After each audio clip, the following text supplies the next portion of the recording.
என் மகனே, உன் மனசு மாதிரியே காவேரியில இருந்து தண்ணி ஓடோடி வந்துட்டு இருக்கு. தண்ணி வந்துருச்சுடா.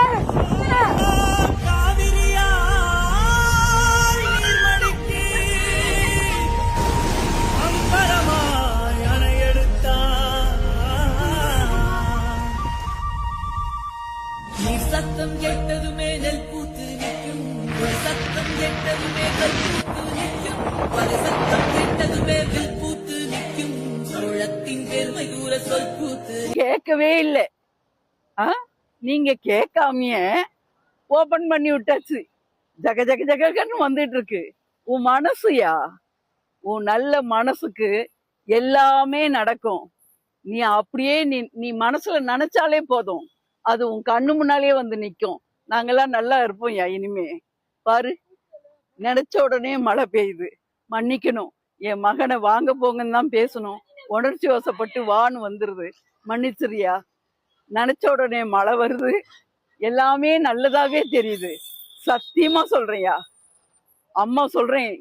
உண்மையிலேயே இந்த நாட்டுக்கே விமோச்சனம், இந்த தமிழ்நாட்டுக்கே விமோச்சனம். பாரு, கர்நாடகால இருந்து கேட்கறதுக்கு முன்னாலேயே அந்த காவிரி அண்ணன் ஓடி வாரா உங்ககிட்ட. அவனுங்களால என்ன பண்ண முடியுது? ஒன்னும் பண்ண முடியல. திறந்தே விட்டுட்டானுங்க. உன்னை தேடி வரா அந்த காவிரி அண்ணன். உன்னை பாக்குறதுக்காக தேடி ஓடி வரா. இதுதான் உண்மையா? இன்னும் எல்லாமே நடக்கும். நீ ஒண்ணு நீ நினை. இந்த மக்களுக்காக நான் என்ன சொல்றதுனாக்கா, இந்த அவதாரம்னு சொல்லுவாங்க. இந்த 9 அவதாரம், 10 அவதாரம், 10 அவதாரம் சொல்லுவாங்க. அந்த மாதிரி நீ இந்த எங்களுக்காக, இந்த நாட்டுல உள்ள மக்களுக்காக நீ சாமியா பிறந்திருக்கையா. இது உண்மை. இது வாப்போன்னு பேசுறேன்னு நினைக்காதீங்க தம்பி. உணர்ச்சி வசப்பட்டு பேசுறேன். இப்பதான் அந்த வீடியோல பார்த்தேன். அப்படியே தண்ணி வருது.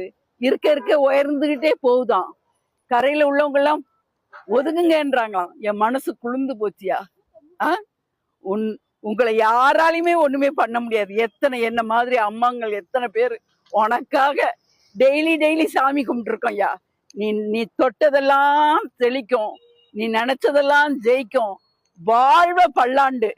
அம்மா சொல்றேன் ஐயா. இந்த குளிர்ந்த நேரத்துல, இந்த மாதிரி நேரத்துல மரம் நட்டாக்கா நமக்கு எல்லாத்துக்குமே இந்த ரொம்ப வெப்பமா இருக்கிறதெல்லாம் போயிருயா. எனக்கு சரியா அந்த உணர்ச்சி வசத்துல எனக்கு வரல. நான் சொல்லி இந்த ஜனங்க கேட்காதியா.